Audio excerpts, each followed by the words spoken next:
Hello friends, ഇത് നമ്മുടെ ചാനലിലെ ഫസ്റ്റ് അല്ല സെക്കൻഡ് വീഡിയോ ആണ്. ശരിക്കും പറഞ്ഞാൽ ഫസ്റ്റ് വീഡിയോ ഒരു ആർട്ട് ബ്രേക്ക് ഡൗണോ ബ്രേക്ക് ഡൗൺ അല്ലല്ലോ, എന്താ പറയല്ലേ, ഇനി അങ്ങനത്തെ ഒരു വീഡിയോ ചെയ്യുന്നുണ്ട്. ചാനലിൽ ചെന്നൊക്കെ മനസ്സിലാവും. അപ്പോൾ ഫോട്ടോഷോപ്പ് കണ്ടിന്യൂസ് ആയിട്ട് 30 മിനിറ്റുള്ളതെല്ലാം നമുക്ക് ചെയ്യാമെന്ന് വെച്ചാൽ അതിങ്ങനെ കണ്ടിരിക്കലും കുറച്ച് പാടാണ്. അപ്പോൾ നമ്മൾ ഈ ചെയ്യുന്നത് ചെറിയ ചെറിയ കഷ്ണങ്ങളാക്കി ചെയ്യുക.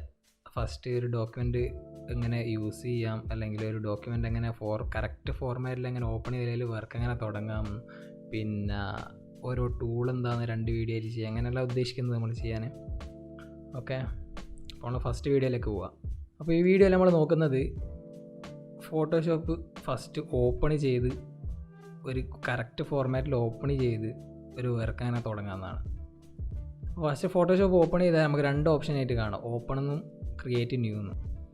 ഓപ്പൺ എന്ന് വെച്ചാൽ നമ്മൾ സാധാ എല്ലാ പ്രോഗ്രാമുകളിലും ഓപ്പൺ തന്നെ. ഓപ്പൺ ചെയ്താൽ നമ്മൾ വേണ്ട ഫയലോ അല്ലെങ്കിൽ PSD ഫയലോ അങ്ങനെ എന്തെങ്കിലും ചെയ്യാം. പിന്നെ ക്രിയേറ്റ് ന്യൂ 2 സെക്ഷനായിട്ടുള്ളത്, ലെഫ്റ്റ് സൈഡും റൈറ്റ് സൈഡും. ലെഫ്റ്റ് സൈഡിൽ നമുക്ക് ഫോട്ടോഷോപ്പ് ഓൾറെഡി കുറേ പ്രീസെറ്റ് ചെയ്ത് വെച്ചിട്ടുണ്ടാവും. ഓക്കെ, മനസ്സിലാവും. പ്രിൻ്റ് എടുത്ത് നോക്കിയാൽ പ്രിൻ്റിലുണ്ട്, A4 ഉണ്ട്, A3 ഉണ്ട്, അങ്ങനെ ഒരുപാട് പ്രീസെറ്റ് ആയിട്ട് അത് അവർ ആദ്യം ചെയ്ത് വെച്ച കറക്റ്റ് റെസൊല്യൂഷനിൽ ആദ്യം ചെയ്ത് വെച്ചതാണ്. അപ്പോൾ വേണേൽ അത് യൂസ് ചെയ്യാം. അല്ലെങ്കിൽ നമുക്ക് സ്വന്തമായിട്ട് ചെയ്യണമെങ്കിൽ റൈറ്റ് സൈഡിൽ പ്രീസെറ്റ് ഡീറ്റെയിൽസ് എൻ്റെ ഒരു കോളം കാണാം. അതിൽ ഫസ്റ്റ് നമ്മൾ എന്താണ് ഡോക്യുമെൻ്റിൻ്റെ പേര്, ഇതിപ്പോൾ എന്താ കൊടുക്കുക, പോസ്റ്ററോമ എന്നാണ് കൊടുക്കുക, പോസ്റ്ററോമ. പിന്നെ ആ ഡോക്യുമെൻറ്റിൻ്റെ വിഡ്ത്ത്, ഹൈറ്റ്, അത് ഇഞ്ചസിൽ, സെൻറ്റിമീറ്റർ, മില്ലിമീറ്റർ, കുറേ ഓപ്ഷൻസ് ഉണ്ട്.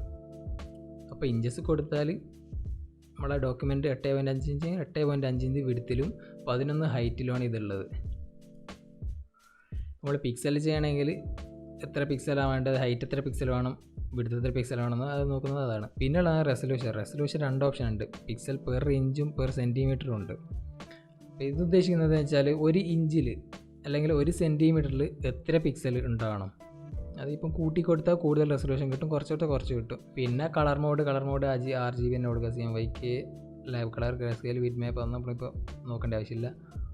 RGB കൊടുക്കുക, ബിറ്റ് 8 ബിറ്റ് കൊടുക്കുക. പിന്നെ ബാക്ക്ഗ്രൗണ്ട് കണ്ടൻറ്റ് വെച്ചാൽ നമ്മളെ ഓപ്പൺ ചെയ്യുമ്പോഴുള്ള കളർ ഏതാണ്, ഇപ്പോൾ ഒരു ഫയൽ അല്ലെങ്കിൽ ഒരു ഡോക്യുമെൻ്റ് ഓപ്പൺ ചെയ്യുമ്പോൾ ബാക്ക്ഗ്രൗണ്ട് ആയിട്ട് ഏത് കളറാണ് വേണ്ടത് എന്നുള്ളതാണ് അത് ഉദ്ദേശിക്കുന്നത്. പിന്നെ അഡ്വാൻസ് ഓപ്ഷൻ്റെ അകത്ത് കളർ പ്രൊഫൈൽ ഉണ്ട്, അത് sRGB തന്നെ കൊടുക്കുക. പിന്നെ പിക്സൽ, സ്ക്വയർ പിക്സലും.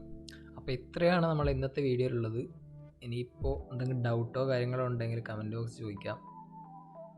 പിന്നെന്തെങ്കിലും നിർദ്ദേശങ്ങളോ എന്തെങ്കിലും പഠിപ്പിക്കുന്ന രീതി എന്തെങ്കിലും മാറ്റണമെന്നെങ്കിലോ എന്തെങ്കിലും ഉണ്ടെങ്കിലും കമൻറ്റ് ചെയ്യാം. ഓക്കെ, അപ്പോൾ അടുത്ത വീഡിയോ കാണാം.